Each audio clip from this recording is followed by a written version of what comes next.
Hi, this is Alex Kantrowitz. I'm the host of Big Technology Podcast, a longtime reporter and an on-air contributor to CNBC. And if you're like me, you're trying to figure out how artificial intelligence is changing the business world and our lives. So each week on Big Technology, I bring on key actors from companies building AI tech and outsiders trying to influence it, asking where this is all going. They come from places like NVIDIA, Microsoft, Amazon, and plenty more. So if you want to be smart with your wallet, your career choices, in meetings with your colleagues, and at dinner parties, listen to Big Technology Podcast wherever you get your podcasts. Hi, I'm Alicia. And I'm Stacy. And we make Trashy Divorces, everybody's favorite good podcast about bad relationships. Looking for something true crimey without the gore or the body count? We've been churning out funny, feisty, feminist episodes since 2019. So if you're looking to put some scandalous stories told well into your ears this summer, check out Trashy Divorces wherever you listen to podcasts. Trust us, we've covered someone you love. Or someone you love to hate. Hey, I'm a medium, and this podcast is for those who wish to understand the wonderful world of spirit. Where do we go when we die? I'll share stories of mine as a medium and other mediums in our journeys, plus you will hear real-life client readings so that you can know without any doubt that your loved ones in spirit are around you all the time. I'm Jen, and this is the Singing Medium Podcast.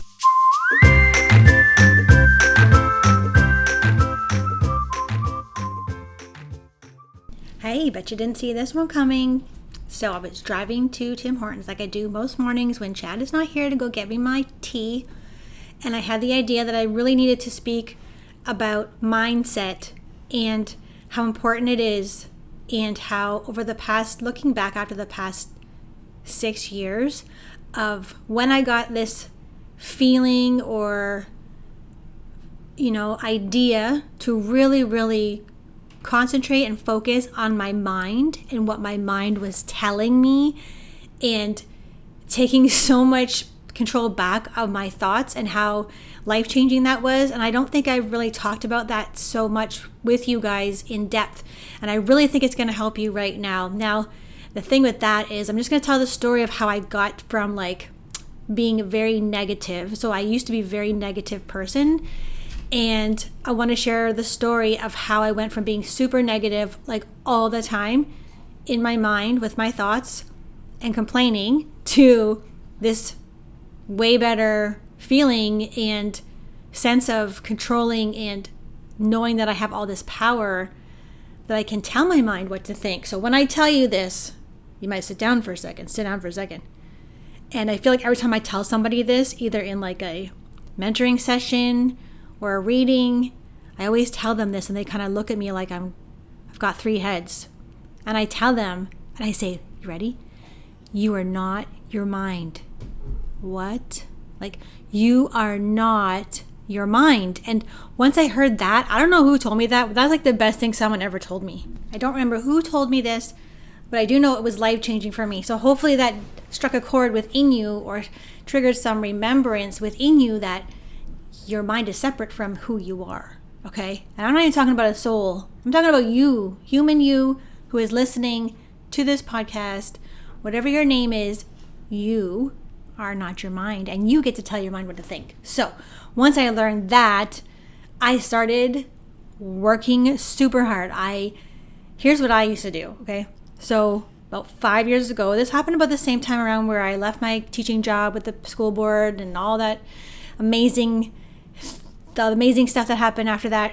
I really took notice. And actually, you know what? It actually even happened before then. I remember when my youngest daughter, who is now almost 14, when she was a baby, I used to go to this community called, what's it called? The Early Year Center. So back in 2008-ish, I would go to the Early Year Center in our local town in Orangeville.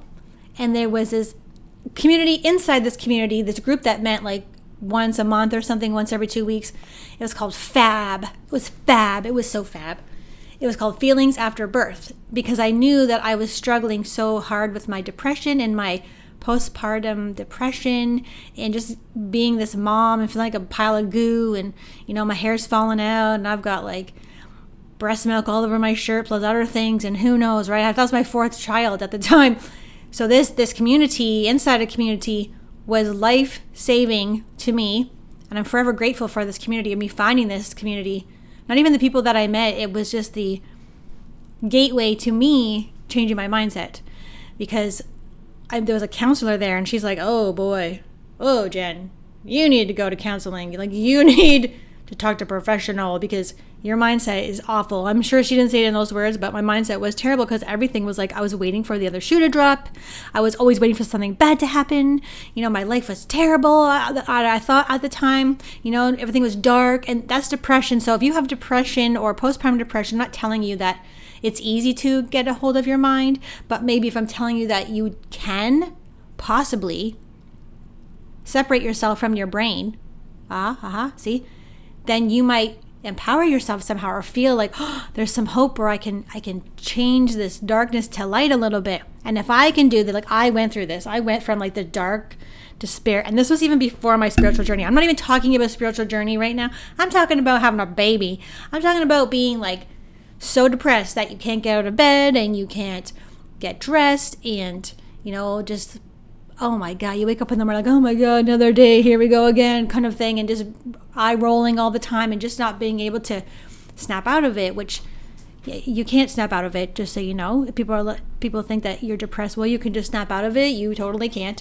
And depression runs through my family, actually. So my grandmother, my maternal grandmother, suffered from depression. And as I'm saying that, I don't want to like take away from the seriousness of having depression, trust me, because I know what it's like, and I was diagnosed with this a couple of times. And when I'm thinking back to it, I'm not saying it has a correlation to it, but this idea just popped in my mind that my grandmother, I just discovered recently, she's not passed, of course, I just recently discovered that she was gifted.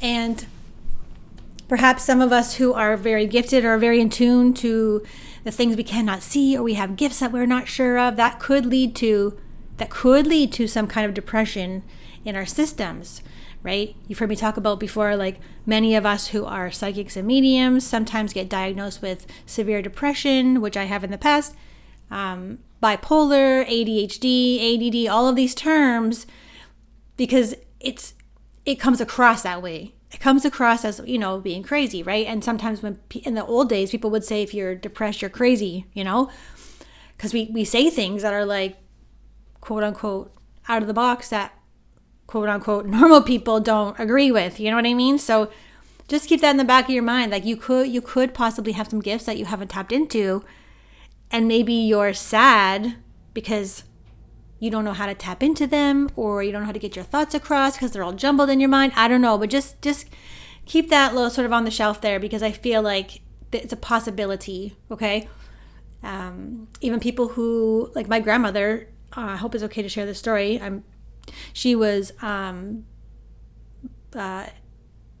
severely depressed and had to be medicated for it, and had to, how do I say this?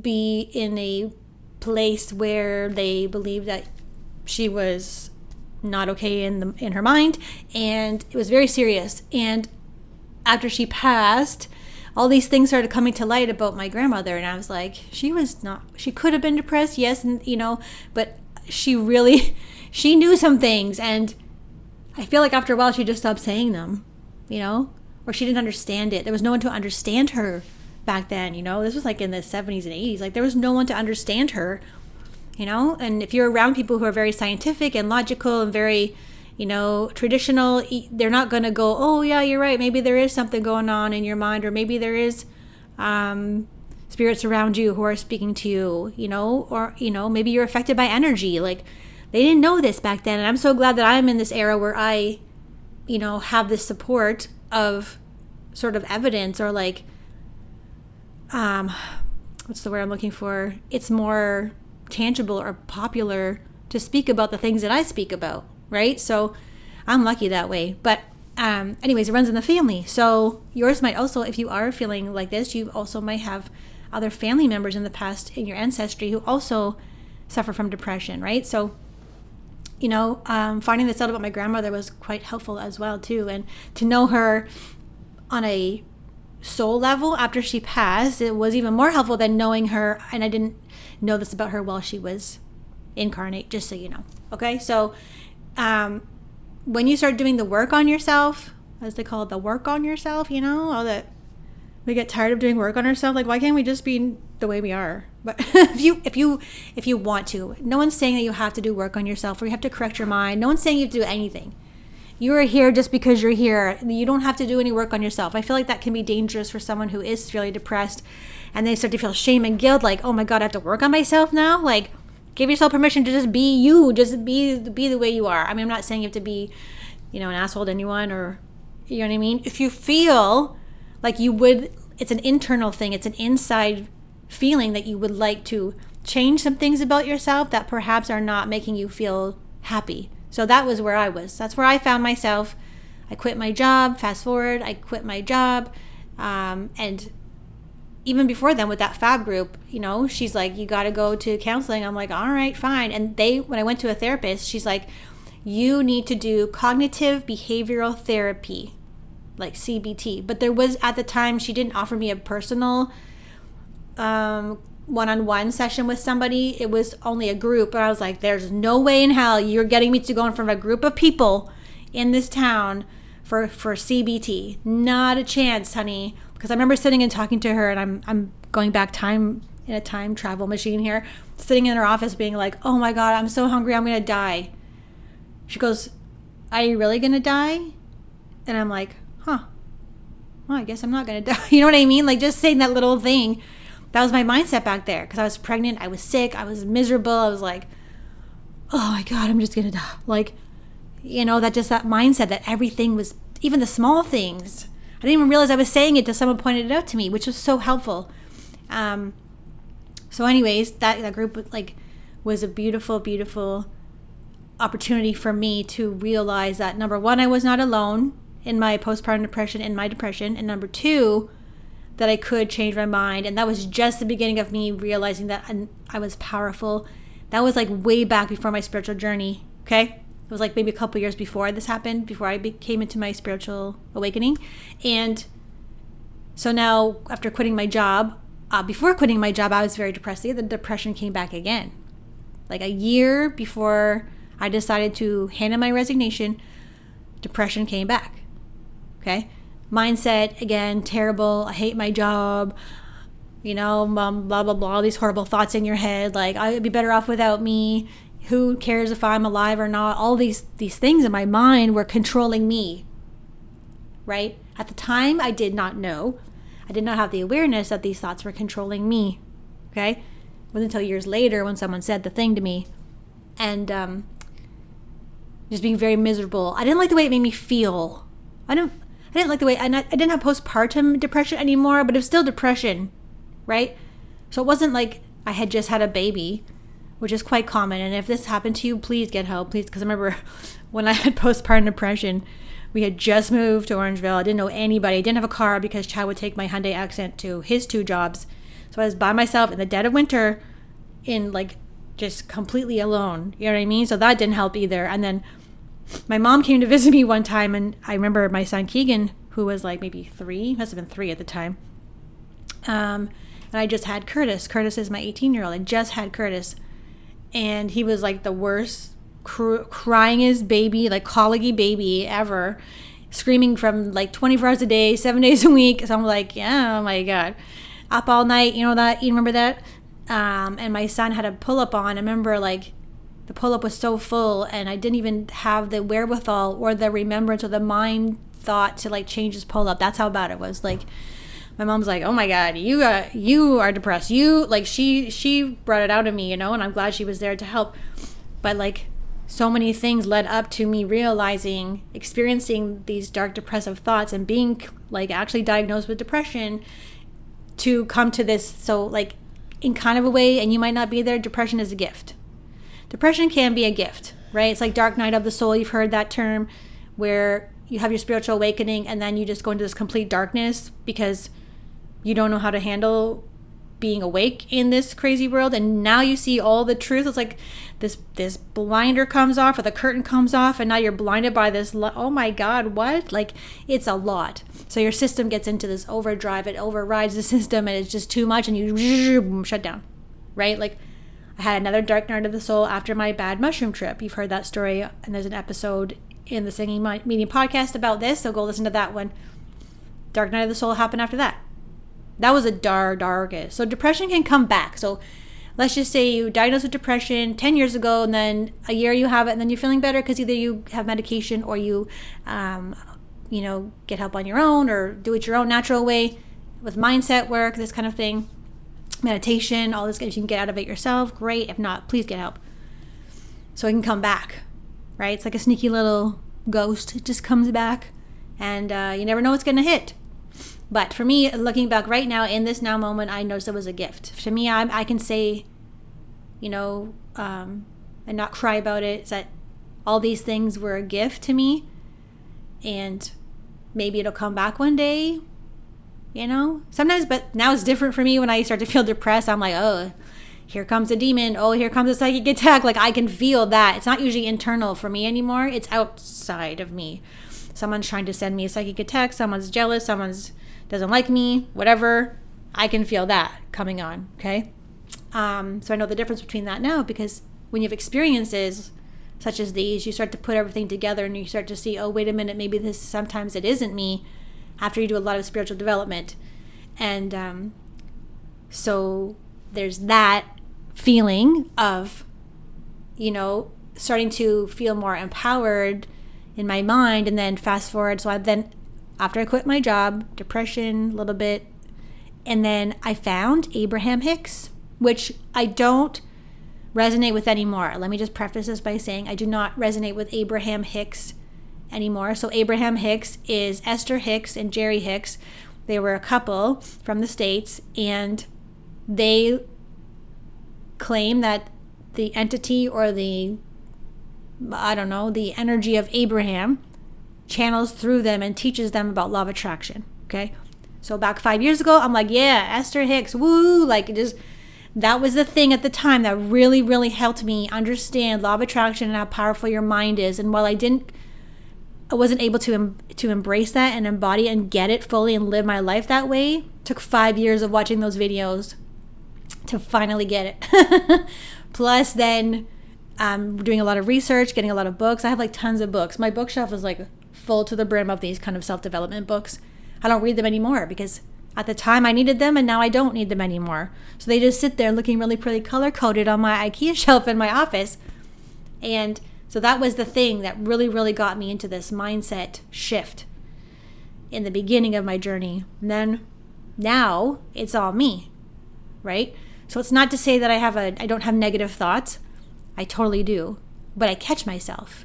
And then I know that if my mind tells me something like, I'm trying to think of a good example, like you're not good enough, or you've gained so much weight, you're so fat. Like these kind of internal thoughts that we have that sometimes most of us are not even aware that we're having them until we start to feel yuckier and grosser and just heavier and not joyful.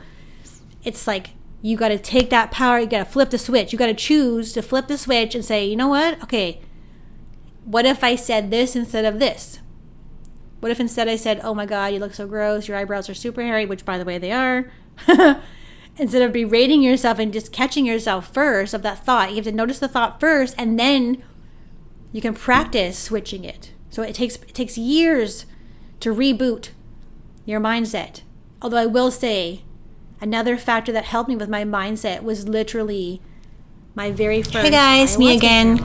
Quick little pause here just to let you guys know that medium level 1 is almost full. I'm so excited for January, and if you feel the call to become a medium like myself and many others who are out there doing this beautiful healing work of helping others realize that their loved ones in spirit are always with them in consciousness and seeing what they're doing, and they hear the conversations that you have.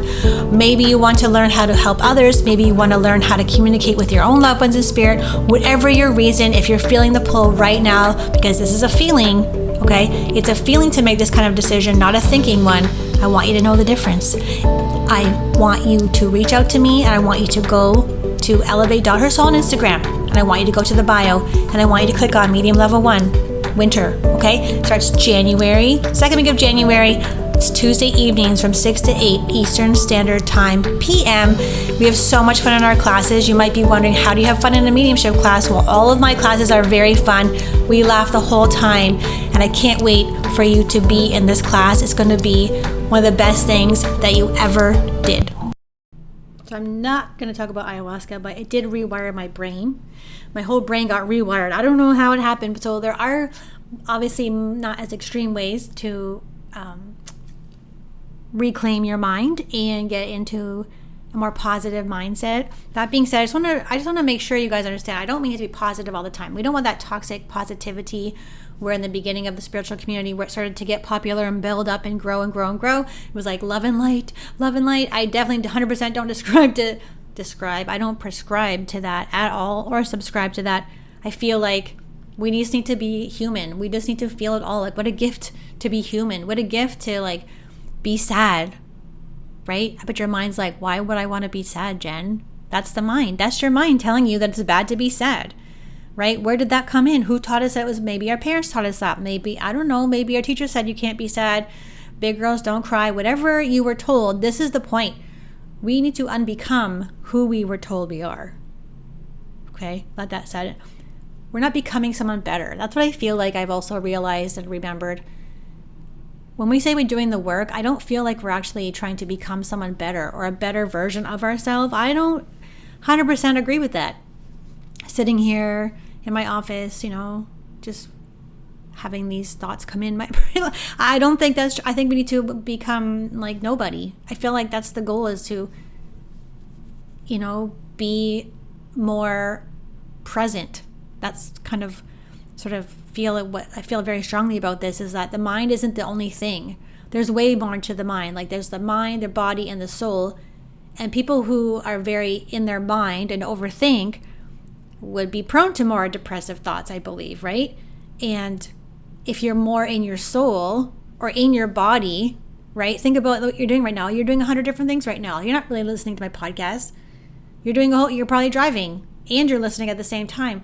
Or you're, walking somewhere and listening to all the loud honking cars, and you're not really being present in listening to this podcast. If you were sitting in a chair with your eyes closed, that's being present, right? And presence is like when you remember that there's nothing wrong, everything is okay, you are safe, there's no fear because you're not thinking about the future. All these things that you get to remember are so exciting to me, and we never remember everything at once because we would literally blow up. There'd be too much data. We couldn't handle all of it at once. So that's why you're getting in little drips, right? That's what the spiritual awakening is, I feel, for me, is like little drips of remembering, little plops on your head, like a raindrop, And it's not to be like, judging the rain. People think the rain is bad. And that's even like, there's a mindset. Oh my God, it's Monday. Oh my God, it's terrible. Oh my God, it's raining. Can you change that? How does that make you feel when you say that, right? And I feel like it's just really, really, number one, it's really hard to do this, okay? It's really hard to do this. But do you want to feel better? If you want to feel better, practice it, okay? Little steps. I'm not saying you have to do research like I did and watch 100 YouTube videos on Abraham Hicks, but if that calls you, please do that. Maybe you resonate with something else. Maybe you can do it on your own. Maybe you take mushrooms. You're like, oh my God, what have I been doing for the last 40 years, So I just want to invite you to remember that you are so, and it's so annoying. People used to tell me, oh, you're so powerful. There's no way that me telling you that you're powerful, that you're going to go, oh yeah, you're right, I am. The only way to remember that is to get there on your own. You get there on your own, I'm telling you. Because I realize with practice that even about money, my money mindset, I've worked so hard in the past 6 months on my money mindset, it's just blowing my mind here. And things are starting to improve. And when I add appreciation, when I add gratitude, it changes everything, right? With focus and where you put your energy, you can change your mind, I promise you. You can change your environment, you can change You can change your life. You can change the way you think. You can change who you hang out with. You can. And again, me telling you that you're powerful ain't gonna help a thing. It's got to come from within you, like everything else in this freaking experience. We all have to get it from inside. And then we have outside experiences to bring that awareness and bring us back to who we really are, not to improve ourselves, not to become someone better, a higher version of ourselves, but to strip all of this away and see the beauty of what we really are. It's just like, oh my God. It's and also before I go, I just want to let you know that the mind is not bad. Bad and good is a judgment, and negative and positive is a judgment, and we do it all the time. We judge ourselves, we judge other people, we judge our thoughts, we judge everything, right? So wouldn't it be amazing to have relief from that, right? That's why I always say meditation, mindset, working on your thoughts, remembering who you are, stripping all of that stuff off of you. You're carrying so much weight right now, aren't you? I can feel it in your energy. I can feel the shoulders like, oh, so just drop your shoulders right now, okay? You're doing the best you can with what you have to work with the knowledge that you have right now, with the remembering that you're at, okay? So be kind to yourself. Go get a tea. Go have your coffee. Do what brings you joy. If you need a Starbucks, go get a Starbucks. I highly recommend peppermint hot chocolate, and you got to make sure you ask for the chocolate curls. I don't know what I said that, but I feel like somebody on here is like, oh, my husband says I can't buy Starbucks. Just go get the Starbucks, okay? You are powerful. I'm telling you. All right. So that was an impromptu episode of the Singing Medium podcast. I'm going to put it out early, I think. I don't think this is going to be a Friday one. All right. So hope this helps you. That's always my intention, is I hope this helps you. And I'll see you next time on the Singing Medium podcast.